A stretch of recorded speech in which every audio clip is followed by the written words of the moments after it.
Welcome to the Two Disabled Dudes podcast. We believe life is about how we react. I'm Kyle Bryant. And I'm Sean Bombsark. Together, we are constantly seeking opportunities to live beyond our circumstances. All right, here we are. Welcome back. We are super excited about this episode because it is number 50. Kyle, can you believe that? 50 episodes. We started this almost 2 years. Well, I guess technically actually 2 years ago. Yeah. Kyle and I started dreaming this up and working out the kinks behind the scenes before we published. And that was about 2 years ago. So, Kyle, congratulations. We've made it to 50 episodes. I know. I'm just excited that I've been able to put up with you this long. Yeah. You know, that was my main concern at the beginning. So yeah, no, I understand. And I don't blame you. Thank you for putting up with me. And listeners, it's really all about you guys. You continue to listen. You continue to give us great feedback. So we're really thankful that you've continued to put up with us for 50 episodes. Thank you. All right, so we've been dreaming up something special, or at least what we think is special, for episode number 50. And what we've decided to do today is looking at our podcast or our show. We really spend a lot of time interviewing a lot of amazing guests. We ask questions of a whole slew of different types of people and walks of life. And even though Kyle and I have done our own episodes without guests, we really haven't spent a lot of time interviewing each other or digging deep when it comes to our own walks of life. So that's what we're going to do today. For the sake of each other and our listeners, we're going to dig deep or dig deeper on each other's life and who we are and what's made us the Kyle and Sean that you know today. So we're going to do that. Does that sound about right, Kyle? Yeah, and just for everybody's information, we agreed to not show each other any of the questions beforehand. So part of it is we're going to be kind of sticking it to each other, digging out the things that we know about each other, right? Yep. So I've got a list of questions that Kyle has not seen. And Kyle has a list of questions. I've got my notes. And I'm going to interview. Can you hear my notes? That's a sound effect for. Wow, you actually write on paper, dude? No, it was just sound effect. I actually typed them up on my phone. Nice. Anyway, I've got a list of questions, and Kyle, if you're ready, I'm going to start with a fun little rapid fire round. Yeah, and you know what? Before we get started, just so everybody knows how this works, we're going to do 2 episode 50s. So we're going to release them both on the same day, and one of them's going to be Sean, and one of them's going to be Kyle. So if this is the first one, the first 50 you've listened to, make sure you listen to the other one if you want to get, So anyway. Yeah, you get the idea. This one here that you're listening to now is me digging into Kyle's life. So I'm going to interview Kyle, and we're going to get to know Kyle and his way of thinking a little bit better. So, let's Kyle, do it. Are you ready? I'm ready. All right, first things first, rapid fire questions. So these are just meant to sort of warm up with, just for fun. Yes or no type responses. The only rule, Kyle, you can't explain yourself.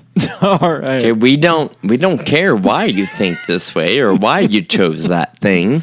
We just want to know the answer. Okay. Okay, here we go. So, Kyle, if you had the opportunity to be a successful, like you're guaranteed success, as either a rock star or a movie star, which one would you choose? Rock star. Okay, fair enough. Is that because you feel like you're already a movie star? Wait, Sean, I thought you said... Yeah, you're right. Okay, stop. We'll move on. Okay. Kyle, you grew up in California, but you now live in Pennsylvania. So, Pennsylvania or California? Which one is your favorite? Oh, no. California. Here we go. Oh, shots fired. That one will give me less trouble.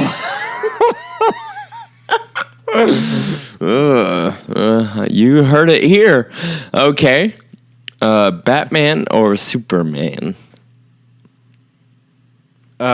Superman. Okay. Kardashians or the Real Housewives? And the answer, there's only two answers, right? You can't say neither. Nope. It's Real Housewives or the Kardashians. Which one you gonna watch? Real Housewives. Okay, fair enough. And last but not least, if Ellen DeGeneres and Oprah Winfrey were running for president as opposing candidates, who would get your vote? Oprah or Ellen? That's a tough one, but I'll go Oprah. Okay. Well, I've got one more, but do you want to stick with 5 or do you want another one? Just do it, man. Let's bring it on. So think about them as actors. Would you rather be stuck on an island, or maybe say, would you rather be lost with Mark Wahlberg or Matt Damon? Matt Damon. All right, that's all I got. I all like right, those man. two names. You know, they come up with well, Damon is the Bourne Identity guy or the Bourne franchise guy, and then Mark Wahlberg, he's sniper, shooter, whatever his moves are. They both seem kind of like pretty badass guys. So. Yeah. I just feel like Matt Damon might have more of an interesting sense of humor, but and be more interesting to talk to. But I don't know. I mean, all I know him from is media, when they capture one sentence of what he says or whatever, you know. So all right, that's fair. And doesn't he have some kind of funny relationship with Jimmy Fallon?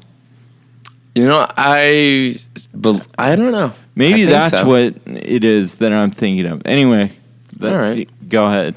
Well, let's shift gears. All right. Thank you for that. And again, Pennsylvania, I apologize that once again, the West Coast is known as the best coast. Here we go. Kyle. I don't want to get too sad or too weird about it, but if life were to end for you tomorrow, would you feel like you've accomplished everything that's important to you? Yeah, I was thinking about that the other day. Sure. And I don't know, maybe it's something hopefully that we all think about. I'm not just a weirdo for thinking that, but and obviously you think about it too. But yeah, I think so, because I think one of the focuses that I have for myself is do everything you need to do right now and get it done, because life's short. Sure. So yeah, I mean, I've been satisfied the last 10 years or whatever it is with my ability to get that done. And if I die tomorrow, I'm gonna die knowing that, all right, maybe I'm in the middle of a few things, but every day I'm working towards doing everything I can to make a positive impact on the world. Awesome. Now let's stay on that track for a minute. If you were to die tomorrow, what song do you want played at your funeral? What's a hot song for you right now? A hot song for me right now? I don't know. I mean, if I'm telling the truth, I'm not super into music like it was like in high school. So I would go with something that meant a lot in high school, which is something like punk rock. But, so you don't want any Cardi B or Nicki Minaj or no, but okay. Obviously that's not exactly age appropriate, maybe, but whatever. I don't really care. Bring it on. All right. What do you hope people will say about you? What do I? Wow, that's a pretty good one. So if somebody, not your family, so not your mom, but if somebody, let's say a fairly distant friend, is standing up to say a few words about you, what do you hope they say? I hope that they say that I constantly try to push beyond perceptions, and mostly of my ability, and mostly that's my own perceptions, because even if it's something somebody else thinks or says, it only matters if we agree or disagree, or if it means something to us, right? And so I would hope that they would say that I was a person that always tried to define myself rather than being defined by perceptions, even if they were my own. Does that? I don't know if that makes sense. Yeah, that makes sense. I follow there.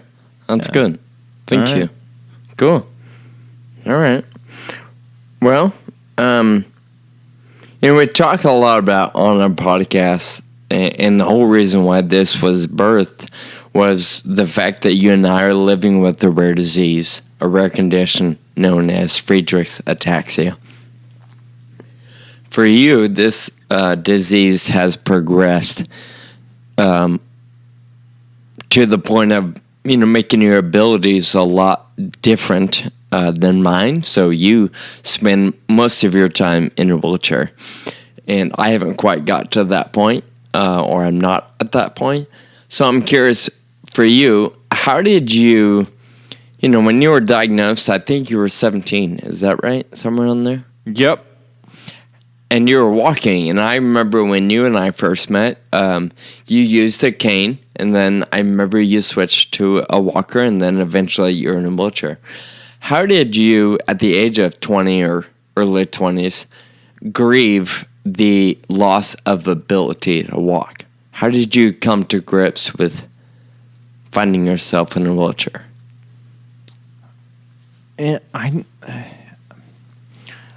Or did you? I don't think I was it a big deal? Obviously, it wasn't just a passing thing that Sure. I just brushed off. But I don't think it was as big a deal as you think it might have been for me. I realized it's not that way for everybody, and it is a big deal. So I wanted to recognize that up front. But I think that I realized, especially with a wheelchair, I realized that I could do so much more if I would sit down and use a wheelchair and let somebody push me every now and again. And it would allow me to do what I need to do, because I realized that the point of life is not walking. I think we sort of went over this in one of our very early episodes, but yeah, so, I have so many other things that I want to accomplish in life, and they don't involve walking. Maybe some things have been modified a little bit in my vision for myself, but whether or not I'm on my feet, it doesn't really make a difference in a lot of these situations. And so I think that realization has been biggest for me, is that, whether I'm walking around or I'm in a wheelchair, I'm still going to get things done, big things. how would you, I know in your full-time role as the face of Friedreich's ataxia, or your position with FARA, you've met a lot of people across the globe that have Friedreich's ataxia and other types of ataxia and really other conditions. When you meet a young man or young woman who's coming up on that change in life, what advice do you give them? How do you help them kind of come to grips or kind of adjust their position in life to be okay with moving forward in a wheelchair or moving forward with a disability, whatever that is? I think that advice isn't as good as connecting with other people. Anything that I can say like say in a sentence or words, pales in comparison to like getting involved in the community, seeing how other people do things, and understanding that other people that are dealing with the same condition are happy and smart and funny and incredible people despite what's going on to their body. And to realize that you can be that way too is a really powerful thing, I think. And so my number one advice is to connect with other people and get involved in the community. That's huge. I think that's something, but that's been talked about a few times on the podcast, and a lot of people, others that we've interviewed, have the same sort of advice. There's so much power in just connecting with other people. I don't think you can say it enough and talk about it enough, because it's magic or miracle or whatever you want to call it. Sure. I've seen it work some amazing things, including in my life. So. All right, so shifting gears a little bit here, what's dating like for you? I know that you've had some girlfriends. I know of one in particular, and I've heard you reference a couple. So today, what's that dating sort of scenario look like for you? Are you dating somebody right now? Are you single? Okay. I am single at the moment. Okay. But so I think that it's a little bit, I find it a little bit difficult for obvious reasons. I have a disease that, we're working to cure. We're working to treat. But right now, the prognosis at this very moment is that, the disease won't stop. If we don't do anything, the disease won't stop, and it will only progress and get worse, right? And like if I maybe this reveals some like some ways I feel about myself, but if I were a girl looking like totally able-bodied, successful girl looking for someone to spend the rest of my life with, I think I'd probably stay away from the guy that has an incurable disease. And so, like I said, that's probably a sort of thinking I need to change. But, that's kind of where I'm at, right?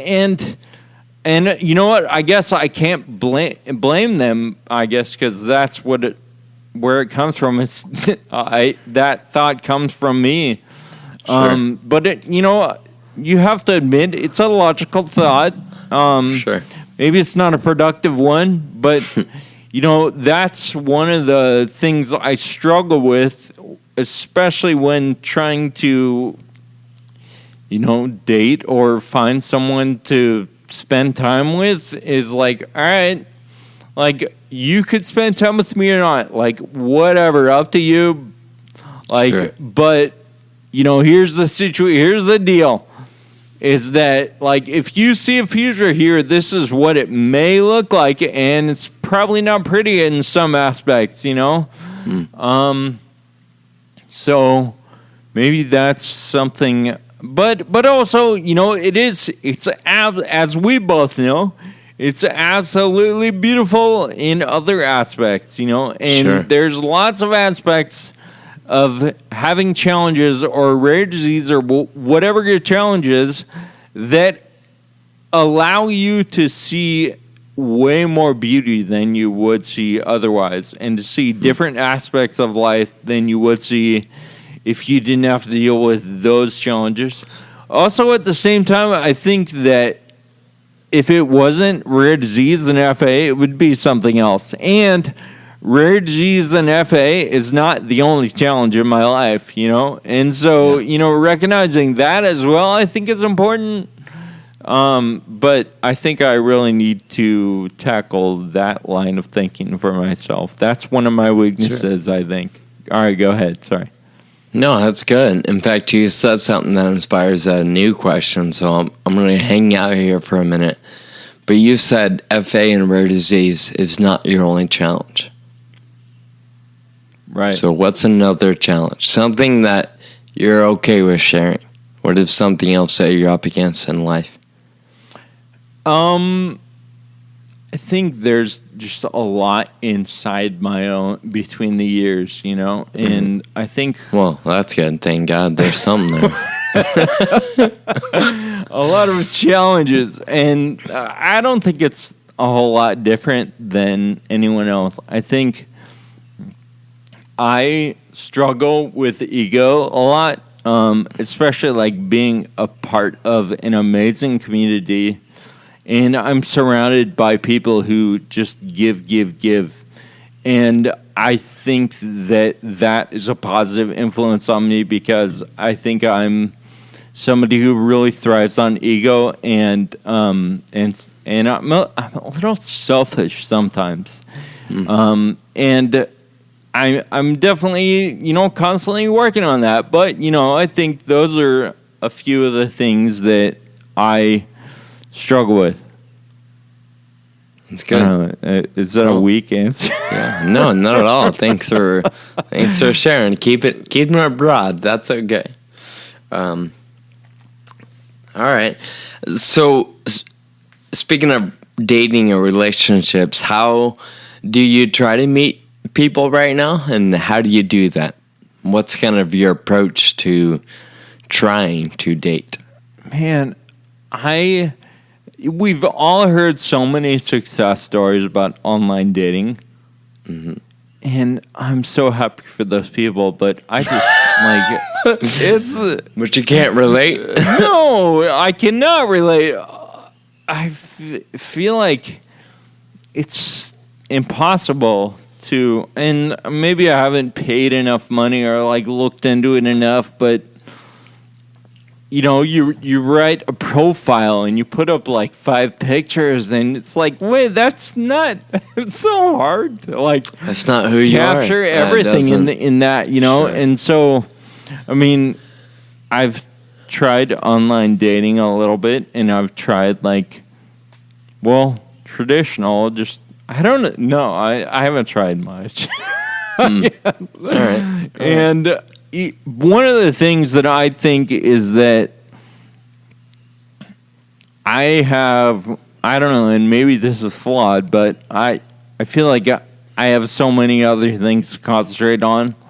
Sure. Like, if it happens with the relationship, awesome, but at least right now, I'm not putting a whole lot of effort into it. Okay. Which, yeah.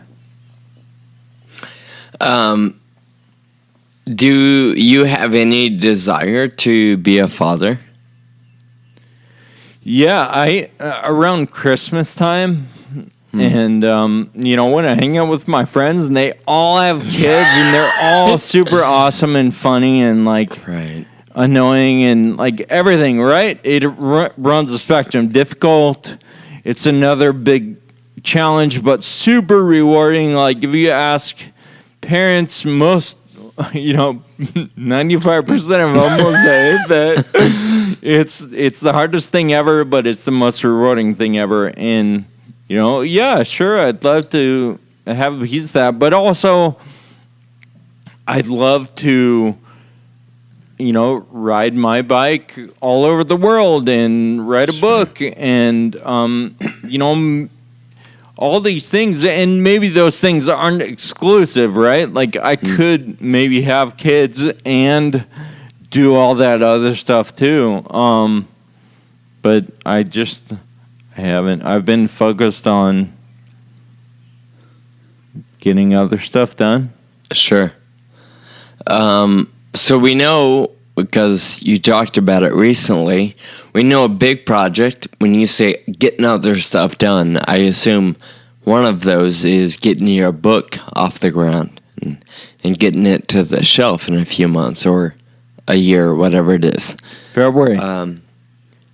What is another project you're working on? What's something else that gets you out of bed? I think Ride Ataxia is my biggest thing. And it's crazy because it's hard to draw the line between like work and personal life. Like there's so much of me in Ride Ataxia, right? Like Ride Ataxia started when I didn't work for Faro, when I was just a volunteer, and so sure. There's so much of me in it that I truly, truly love it. And I love seeing other people take the lead, too. Even though it's me up there on the microphone in the front of the crowd, like, there's teams that are raising $20,000 at each ride, and that is just so gratifying and so, and to see those families take charge of their own lives and be an example for the rest of the community for the next family who comes along is super empowering too. And so just continuing to get more out of Ride Ataxia, and that includes quantity but quality also, and constantly improving so every single person has a good time and has an empowering experience. That's what I want to bring to it. And I have to give a credit to Jamie Young and Felicia DeRosa, who really, we all were on the program together, and they've just done a huge, huge service to the community through Ride Ataxia. So this might be a little lighthearted, but also serious at the same time. But going back to our original question of, if life were to end tomorrow for you, do you think Ride Ataxia would keep going? That's a good question, too, and one that I think about, too. And I think the answer is yes, and I really hope that everyone who participates knows that that's what I would want, right? Like, if I got hit by a bus later today, Farah the community still needs to find a treatment and a cure, and I think Ride Ataxia is a big part of that. We raise over $1 million a year through the Ride Ataxia program, and so if it's not the cause, the treatment and cure for FA is way bigger than me. And so, and Ride Ataxia is a piece of that. And so whatever we can do to keep it going, even after I'm gone or whatever happens, is, Sean, are you plotting something? Because you've asked a lot of questions about me dying. No, not at all. not at all. I just find it, I know, maybe weird, but I think it just helps put things in perspective when you think of, if something were to go wrong, have I done everything that's important to me? Am I the person I say I want to be? And I think until you take the intentional a few moments to reflect on those questions and those types of thoughts, before you know it, you're 20 years older and you haven't done anything. Right. So no, not to be morbid. I'm not plotting anything. I just, encouraging a train of thought, I guess. Yeah. No, I got you. I'm just gonna watch my back here. So we're not gonna hang out for a couple of months. So let's switch gears. If a cure was found tomorrow, I know, and most of our listeners know, what you do every day really is centered around or revolves around the mission to find a treatment and a cure for FA. So if a treatment was discovered or a cure was discovered tomorrow, what are you going to do with the rest of your life? I am going to go on a speaking tour as the guy who conquered rare disease, among an amazing community. And I have a feeling a few of us will go on a speaking tour once we cure FA. And I think I'm going to spend a lot of time on my bike and hanging out with other people in the FA community, and oh my gosh, and like going for a run with with you, and and our friends, and doing stuff that we couldn't do before. Sure. And also I hope to pay it forward as well. I'm not sure what that means. Obviously, I won't know until we get there. But I think we are really fortunate to be part of an amazing community with really smart people who are gonna get this thing done. Like, it's only a matter of time, right? And so I think that there are a lot of situations and a lot of communities out there, maybe in the rare disease space or otherwise, that don't have that situation, aren't as fortunate as us. And so to find some way to pay it forward maybe would be really awesome. Yeah, I love it. That's cool.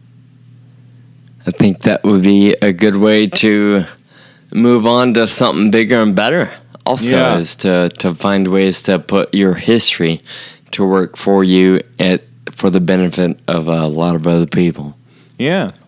If you could go back to your childhood, whether, pick an age, 16, 17, 20, 12 years old, if you could go back to your 15-year-old self, knowing what you know today, what advice or encouraging words or what robust statements would you tell little Kyle? I was such a wise little kid that I don't think I'm just kidding. Remember earlier when you were talking about having an issue with the ego? I totally see it.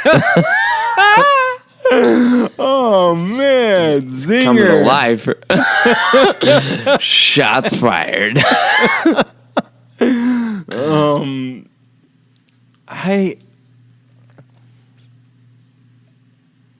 I think, especially with that in mind,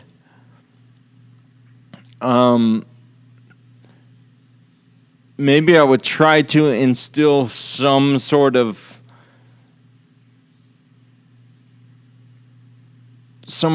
wisdom about it's not all about you. You're here to serve other people and serve your community, whatever community you find yourself in. And that's how you're going to find value in yourself, is by serving other people. And whether or not I always play that out, I think that is a goalpost to sort of shoot for, to stay true to whether you get off track at some points, I do think that that might be one of the most important things. All right, good.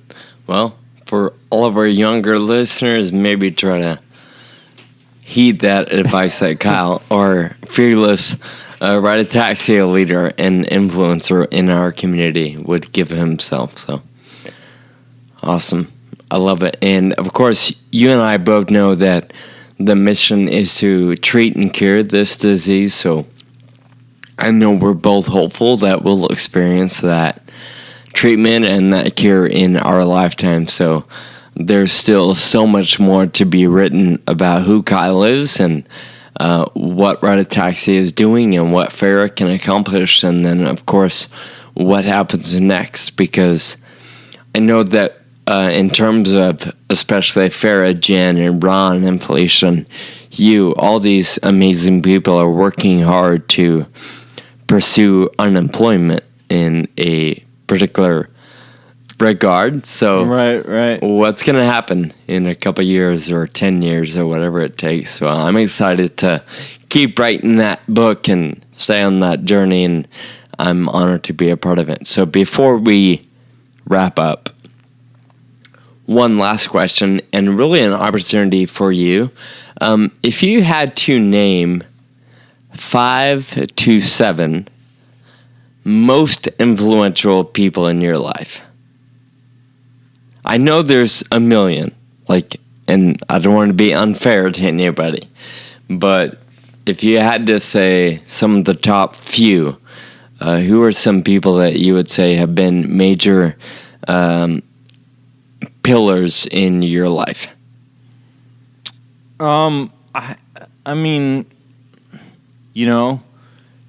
I think it's expected to say Abraham Lincoln and Gandhi, but for me, I don't think anybody was expecting you to say that. Colonel Sanders, big names, Einstein, whatever. No, I'll give you. Oh, go ahead. It's been the people closest to me. Sure. And writing this book that's coming out in February has really shown me, because I've really dissected a few of the relationships closest to me. And, my mom, my dad, my brother, some of my really good, close, longtime friends, and my coworkers right now. Okay, I think we're over 7, but I think you get it, that it's the people that know me, that care about me, that I recognize that care about me, and hopefully I show some caring back towards them as well. And that's what really I depend on, what shapes my life. Yeah, that's awesome. Cool. Thank you. So before we completely say goodbye, I know going into this, we didn't share the direction or the questions or anything. It was just kind of a free-for-all on our individual parts. So is there anything you were hoping that I would ask, or any responses or input you were hoping to give that I didn't set you up to give or respond with? No, I don't think so. And, the conversation's not over either. I think we both realize that. I think we both hope that this podcast goes on a lot longer than episode 50, right? And so I think maybe we'll do this again, or we can, commit to being open. Not that we haven't been so far, but anyway, we can a little more carry on the nature of this conversation. Sure. So I think with that, it'd be a perfect opportunity to invite our listeners to reach out. If there are questions you might have for both of us or either one of us, you can shoot us an email or reach out on social media. We'd love to pose the questions to each other or just respond to your questions individually or together. So I guess if we've inspired a certain train of thought for you and you're curious about what's in our heads, we're happy to ask the question on a future episode. So yeah, ultimately, thank you so much for joining us today. Kyle, thanks for letting me run this particular one and pick your brain a little bit. For more of Kyle, of course, you can check out rideataxia.org. You can find Kyle at kyleabryant.com. Same, Kyle Bryant is, I think, his handle on every form of social media that exists. So be sure to check him out. And of course, you can just go to twodisableddudes.com, and both of our individual stuff is linked there as well. Yeah, awesome. Thanks, Sean. For our listeners, this is episode 50. And like I said at the beginning, we're going to post 2 on the same day, 2 episode 50s. So if this is the first one you've listened to, listen to the other one where I'm going to get to grill Sean. Here we go. All right. Thanks, everybody. Thank you for listening to the Two Disabled Dudes podcast.